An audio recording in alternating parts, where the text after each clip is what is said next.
চলো এইবার তোমাদের সাথে শেয়ার করি কীরকমভাবে সাজিয়েছি।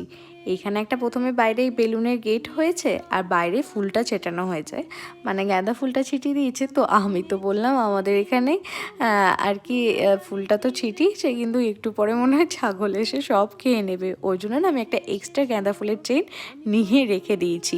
আর এই যে এই রুমটাতে যেহেতু পুচকু প্রথম আর কি উঠবে আর এই রুমটাতেই থাকবে, সেজন্য এই রুমটাই খুব সুন্দর করে সাজানো হয়েছে, মানে বেলুন দিয়েই আর কি পুরোটা সাজানো হয়েছে। আর খাটের মধ্যে তো দেখতেই পাচ্ছ একটা লাভ করা হয়েছে, ওখানে ভেবেছি কেকটা রাখবো। আর নিচে লেখা হচ্ছে ওয়েলকাম বেবি। আর কি বেলুন দিয়ে যেটা লেখা হয় আর কি ওয়েলকাম বেবি, ওটা এই দেওয়ালটাতে লেখা হয়েছে, কারণ পেছনে দেওয়া যাবে না, কারণ পর্দা আছে বলে। পর্দাতে আর কি ওই ডবল টেপগুলো লাগবে না, তো ওই জন্য এই দেওয়ালটাতে দেওয়া হয়েছে। তো কীরকম সাজানো হয়েছে অবশ্যই কিন্তু তোমরা কমেন্ট করে জানিও। তো চলো টাটা বাই, আবার দেখা হবে নেক্সট ভিডিওতে।